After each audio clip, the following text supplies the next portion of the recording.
You're no longer what this company needs." That one sentence hit like a freight train. Seated at the far end of a sleek glass conference room, Greg Harlan, 58, watched his coffee go cold as the board chairman delivered the blow without flinching. After 18 years steering Landwick Logistics through industry storms, Greg's tenure ended not with gratitude, but with a buzzword-laden dismissal. Greg had been the backbone of Landwick. He built their routing infrastructure from the ground up, secured their biggest accounts during the 2008 crash, and kept the company afloat through the chaos of 2020 without a single layoff. But none of that mattered now. The board had decided it was time for fresh energy. That energy came in the form of Brent Calloway, 33 years old, married to the CEO's daughter and formerly a branding director for an upscale beverage startup. Zero logistics experience. Plenty of country club connections. Greg didn't argue. The decision was made long before this meeting. He just folded his hands, nodded once, and let the room move on without him. In his jacket pocket was a business card he'd quietly held onto for months, one that belonged to someone who valued experience over optics. And while Landwick thought they were phasing out the past, Greg already knew the next chapter was waiting, and it wouldn't be written in that conference room. Greg Harlan walked out of that boardroom with dignity, but the weight in his chest was undeniable. 18 years of early mornings, last-minute reroutes, and crisis calls answered on holidays, all wiped clean by nepotism in a suit. He didn't go back to his office right away. Instead, he found a quiet corner near the warehouse entrance, where the smell of diesel and coffee felt more real than the fake applause from the executive floor. He reached into his jacket pocket and touched the edge of a business card he'd carried for months. It belonged to Lauren McAllister, Senior Procurement Director at Helix Petrochem, a woman who had once said, "Greg, when you say a shipment lands Tuesday at 2, I don't even check the clock. That's how much I trust you." That trust, Greg realized, might be the very thing Landwick Logistics had just thrown away. Back at his desk, he began the familiar, bittersweet process of packing up his things. A signed photo from the company's first truck fleet. A framed thank you note from a client saved during a Texas snowstorm. His daughter Emily's crayon drawing of a logistics superhero, done when she was 8. He tucked them carefully into a box, ignoring the hollow buzz of chatter in the hall about his farewell gathering, scheduled for Friday. As he dropped his ceramic coffee mug into the box, his phone vibrated. A message from Emily. "How did the meeting go, Dad?" Greg stared at it for a moment. He typed, "Big changes," then deleted it. After a pause, he replied simply, "Let's talk tonight. I'll bring pizza." He wasn't ready to explain it all just yet. Not the humiliation. Not the absurdity of being replaced by a man whose biggest business accomplishment was creating a viral ad campaign for sparkling water. He needed time to figure out what came next. The next morning, Greg arrived early, just after 6:30 a.m., when the office was still quiet and the sun was turning the Houston skyline a soft orange. He looked out his window and remembered the first time he'd walked into Landwick's then cramped office back in 2005. They were just a regional player then, struggling, disorganized, but he had seen potential. His first big win, a $120 million contract with Caldera Fuels, back when everyone thought Landwick was too small to handle national distribution. Greg spent half a year visiting their operations team, mapping their needs, building a route strategy that cut their costs by nearly 20%. When the contract came through, the CEO at the time had shaken Greg's hand and said, "You just bought us 5 more years." That was the kind of leadership Greg brought to the table, measured, earned, unflashy. But it seemed Landwick no longer had use for men who knew how to weather storms. They wanted speed. Disruption. Buzz. Over the next few days, Greg kept his head down, training Brent Calloway, his own replacement. Brent had a polished smile, crisp suits, and an unfortunate habit of referring to client relationships as pipeline synergies. He tapped at his iPad during meetings, nodded enthusiastically, and once asked, during a briefing on hazmat transport regulations, "Can't we just Uber that stuff?" Greg didn't bother correcting him. He passed on the client folders with quiet professionalism, all the while noting how little Brent grasped about what truly mattered in logistics. Trust, timing, and the 1,000 invisible actions that held every shipment together. On Thursday afternoon, Greg's phone buzzed again, this time from a number he hadn't saved but recognized instantly. Lauren McAllister. "Hey Greg, I heard a rumor. Any truth to it?" Greg leaned back in his chair, stared at the ceiling for a second, then texted back, Let's talk tomorrow coffee. 10 a.m. Steakhouse. 6 p.m. I'm buying. He smiled at that. Friday arrived like a slow boil. Greg gave a brief, practiced speech at his farewell event. Most of the warehouse guys and a few longtime dispatchers showed up, but the board, absent. The CEO made a pre-recorded video thanking Greg for years of service and dedication to innovation. Brent tried to add a few words, something about bringing a next-gen philosophy to ops, but most of it was met with blank stares or awkward fidgeting. Greg just nodded, shook a few hands, and walked out, cardboard box in tow. In the parking lot, he sat in his truck for a long while, watching the building he had poured so much of himself into. Then, with a quiet exhale, he pulled out his phone and added Lauren's steakhouse address into the GPS. That evening, Lauren greeted him at a booth in the back corner of the Stockyard Grill, Houston's best-kept secret for people who made real decisions over dinner, not drinks. She slid a folder across the table before the appetizers even arrived. "Before we talk steak, let's talk future," she said. Inside the folder, a proposed role at Trident Freight, an emerging logistics player backed by serious energy sector investors. They were expanding inland operations, and they wanted someone with Greg's relationships and reputation. Executive consultant, full autonomy, performance equity. Greg read the offer 3 times. Lauren leaned forward and added, "Petromax, Morrison Chem, Gulf States, they all asked me where you'd land. I told them wherever he lands, that's who I trust." Greg looked up, finally allowing himself a small grin. "Then let's get to work." Greg Harlan didn't sleep much that night. Not from stress, but from the sheer weight of possibility. For the first time in nearly 2 decades, he wasn't tied to Landwick Logistics, and the space that had once felt terrifying now pulsed with something else entirely: freedom. He had no titles to protect, no fires to put out. And now, thanks to Lauren McAllister and that slim black folder she slid across the steakhouse table, he had a real decision to make. The next morning, Greg drove to a quiet corner of Memorial Park with a thermos of coffee and the offer letter. The terms were generous. Executive Vice President of Domestic Operations at Trident Freight, full authority over strategic expansion, and a performance-based equity stake worth more than his entire final decade at Landwick. But it wasn't just the money. It was the trust. Lauren had made it clear during dinner, "We don't need flash, Greg. We need infrastructure. Clients don't follow logos. They follow results. And people follow you." She wasn't exaggerating. 3 of Trident's biggest prospective accounts, Petromax Fuels, Morrison Chemical, and Gulf States Refining, had all requested one thing before signing multi-year deals: Greg's name on the operations team. By Monday morning, the paperwork was signed. Greg was back in the game, but this time he wasn't cleaning up someone else's mess. He was shaping something new on his terms. Trident Freight operated out of a modest high-rise in Houston's energy corridor, far from the glass and marble monument that was Landwick's HQ. The office felt real. Half the desks had coffee rings. The team spoke plainly. And the CEO, Carolyn Ortega, didn't blink when Greg asked to meet every regional manager face to face before setting any plans in motion. "Old school," she said with a grin. "I like it." Greg spent the next 4 weeks on the road: Austin, Tulsa, Baton Rouge, Charlotte, learning the systems, listening to frontline staff, and identifying weaknesses before they became fires. It was like slipping into a well-worn jacket. No jargon, just real operations with real people. The biggest challenge: Trident's delivery network was strong in the southeast, but thin along the Gulf. Greg changed that fast. He rebuilt route maps based on fuel access, not convenience. Negotiated direct contracts with local yard operators instead of going through brokers.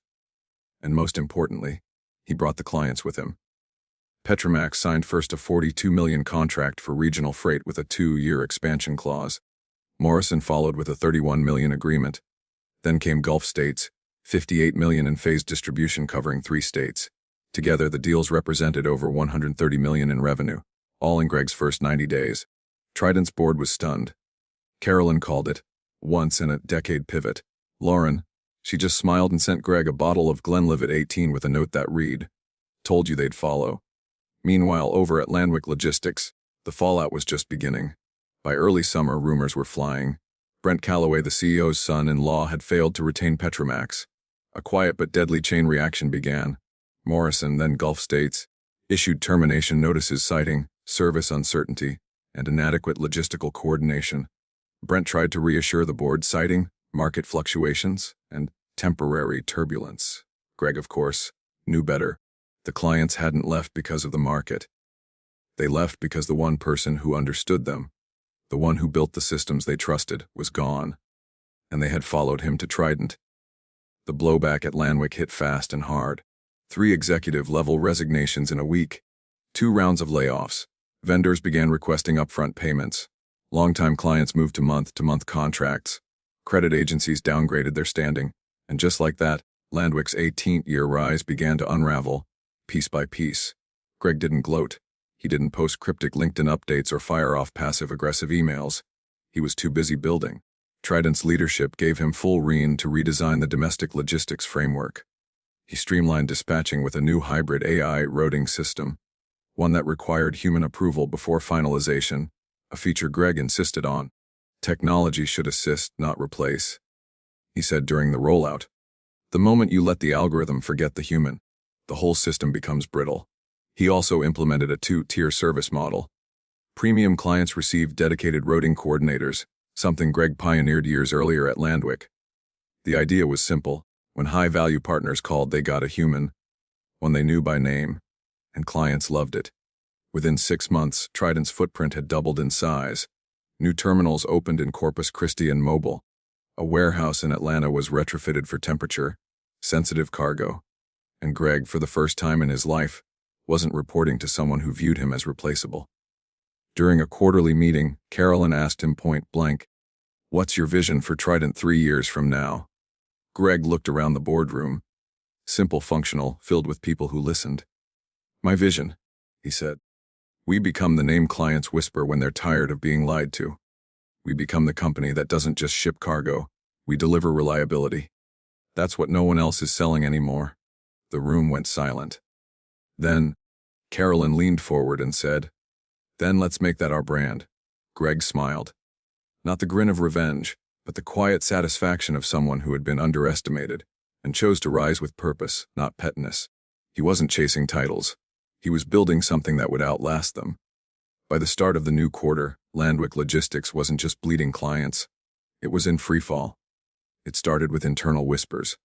Brent Calloway, still glowing with the board's initial praise, was visibly unraveling under pressure. His inbox was flooded with client complaints. Delays, misrouted shipments, failure to meet compliance documentation. What Greg used to handle in stride, Brent tried to delegate to a rotating cast of consultants who barely lasted 3 weeks each. The final straw came from Caldera Fuels, a longtime legacy partner. After a series of failed deliveries during a Gulf Coast refinery expansion, they issued a scathing letter terminating their $38 million contract. The letter cited negligent oversight and incompetent leadership. Greg saw it, but only because someone on the inside forwarded it to him. No comment, no emoji, just the letter. Greg didn't respond. He didn't need to. Landwick's unraveling spoke for itself. Inside the boardroom, panic was setting in. Revenue projections fell 43% in 2 quarters. Landwick's long-term credit line was frozen. Their Austin distribution hub, once their crown jewel, sat nearly idle due to lost volume. Even the HR team, once bloated with middle managers, was cut in half, yet Brent Calloway remained in place, somehow convinced that a flashy rebrand and new app integration would calm investor nerves. He held press interviews using buzzwords like next-gen fulfillment and decentralized efficiency. While seasoned clients shook their heads, the real storm hit when Midcon Energy, another petroleum giant, cited security lapses in their chain of custody tracking system, a process Greg had built to be bulletproof. Landwick's data team, now outsourced, had failed to implement proper safeguards. A full audit ensued. Violations were documented. Fines were levied. By July, 4 major accounts, representing nearly 70% of Landwick's remaining revenue, had transitioned their contracts to Trident Freight. Greg had never reached out to them. He didn't have to. These were relationships built on years of trust. Quiet check-ins, quick fixes at 2 a.m., real reliability, not LinkedIn posts and slide decks. In the meantime, Brent's insecurities boiled over into erratic decision-making. He demanded all emails be routed through him. He fired 2 operations managers for insubordination after they questioned a last-minute reroute plan. The board, once so proud of its modern leadership shift, was now quietly holding emergency meetings without him. It didn't help that screenshots of Brent's panicked Slack messages started circulating internally. WHO is handling Morrison's backup shipments. I thought we had them locked. How did Trident get the Coldstream contract? WHO leaked this. Tell marketing to stop using legacy systems in client briefs. That's OUR history. By late summer, even Landwick's warehouse staff were looking elsewhere. Several of Greg's former dispatchers had already joined Trident. One of them, Melissa Lang, whom Greg had promoted years ago after she saved $1 million shipment during Hurricane Harvey, called Greg from her new office in Corpus Christi. Boss, she said, I gotta thank you. You didn't just open a door. You gave us somewhere better to walk through. Greg simply replied, just keep doing it right. The final nail in Landwick's coffin came from the inside. Robert Haley, a board member who'd always admired Greg's work, initiated a vote of no confidence against Brent. The motion passed 62. Brent was out, but the damage had already been done. Vendors demanded upfront payments. 3 former clients initiated lawsuits for breach of service contracts. The Texas Department of Transportation flagged compliance issues at Landwick's Baton Rouge yard. And the shiny headquarters building, the same one where Greg had once quietly packed his things, was suddenly listed as available for lease on a local commercial real estate site. Publicly, Landwick issued a statement announcing a strategic restructure to meet evolving market demands. Internally, they closed 2 facilities, eliminated 80 positions, and slashed bonuses across the board. The board extended an olive branch to Jacob Miller, a former protégé of Greg's who had moved to another firm. He agreed to return, but only as interim director of operations, and only on his own terms. No politics, Jacob told them. We run lean, we run honest, or we don't run at all. Greg heard about Jacob's return through mutual friends. He smiled quietly. If anyone could slow the bleeding, it was Jacob. But even he couldn't erase the stain Brent had left behind. Meanwhile, across town, Trident Freight flourished. Their Gulf Coast terminal expansion finished ahead of schedule. Lauren McAllister brought in 2 more accounts from her energy sector network. Trident now serviced 5 Fortune 500 clients and was shortlisted for a $200 million Department of Energy logistics project. Greg didn't celebrate with speeches. He celebrated by building.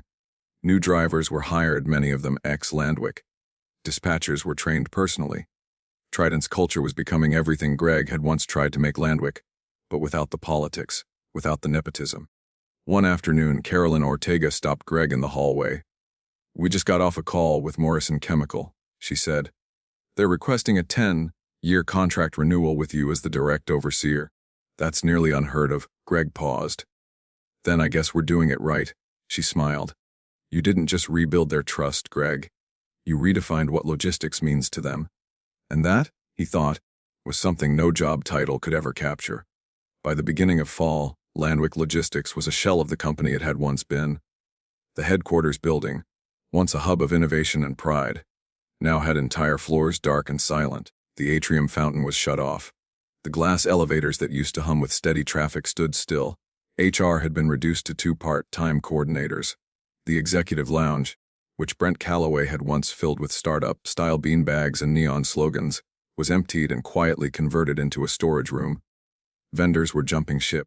The once firm handshakes and automatic renewals had turned into terse negotiations and legal disclaimers. Insurance premiums doubled. Drivers left in waves, many joining competitors, or directly applying to Trident. Greg never gloated, but he watched. From across the city, in Trident Freight's expanding new operations wing, he and his team were too focused on building to indulge in schadenfreude.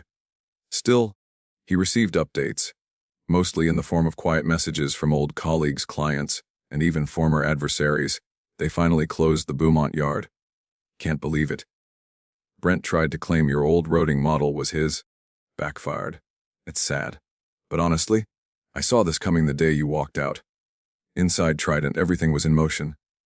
They just secured a new client, Mason Field Tech, a nationwide oil field support supplier. The contract was worth $62 million annually and included custom transport needs across Texas, Oklahoma, and Louisiana. Greg personally reviewed every clause. He insisted that no shipment, no matter how routine, be automated without human review. We'll win by being the last company that still gives a damn, he told the team. Lauren McAllister now led Trident's business development division. Her rapport with Greg was seamless. built not on formality, but on mutual trust and a deep understanding of what the logistics industry had forgotten: relationships trump algorithms. Meanwhile, CEO Carolyn Ortega had one eye on expansion and one eye on culture.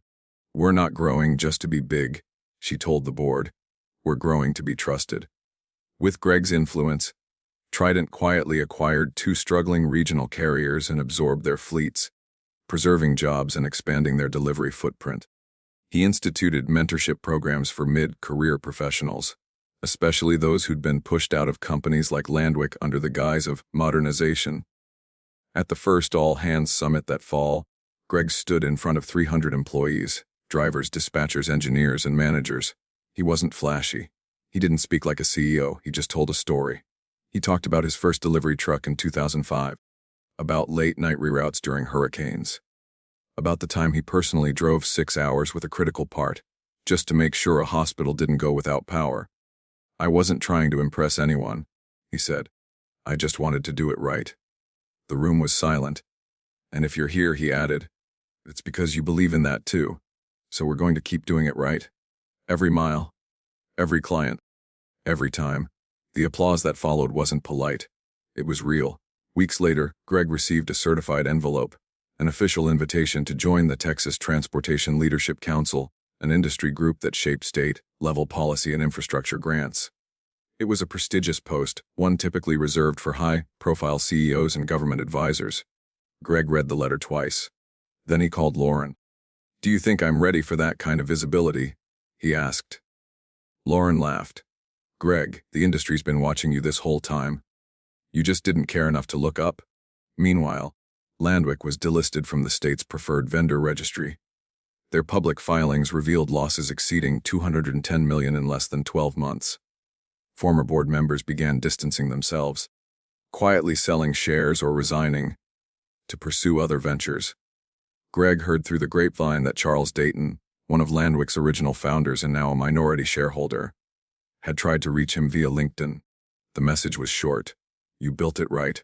I'm sorry we let it get torn apart." Greg didn't reply. There was nothing left to say. He'd already built something better. That winter, Trident announced the opening of its new Midwest Command Center in Tulsa. The announcement included a feature in a major logistics magazine, showcasing Greg Harlan as the architect of America's most quietly dominant freight resurgence. His face appeared in a black and white profile photo, stoic, sleeves rolled up, arms crossed, not looking at the camera, but toward a map of Trident's now 18-state coverage. In the article, one quote stood out: "Greg doesn't chase credit. He chases clarity. And that's what makes him unstoppable." And just like that, the man they once called too expensive, too old school, and too replaceable had redefined the very industry that had tried to shove him out the door. He did it without revenge, without noise, without forgetting who he was. On a quiet Saturday morning, Greg stood at the edge of his porch with a cup of black coffee, watching the trucks roll by on the highway beyond his pasture. No conference calls, no chaos, just the sound of wind and gravel. He wasn't chasing legacy anymore. He was living it. Everything he'd built, at Landwick, at Trident, was never about power or recognition. It was about doing the job right, about showing up when no one else would, and about walking away with dignity when the people in charge stopped recognizing the value in that. Here's the truth: sometimes you won't be celebrated for your loyalty. Sometimes they'll call you too old, too expensive, or outdated. But none of that changes your worth, because real value doesn't come from titles or flashy dashboards. It comes from experience earned the hard way, from quiet consistency, and from knowing that when everything falls apart, you're the one they call. And if you've ever felt forgotten, just know this: you're not done. You're just being redirected. Have you ever been replaced, only to rise higher somewhere else? Share your story in the comments. We're listening. And if this story resonated with you, hit that subscribe button for more real life tales of quiet strength, hard-earned redemption, and the power of second chances. You've got more in you than they ever saw. Let's prove it together.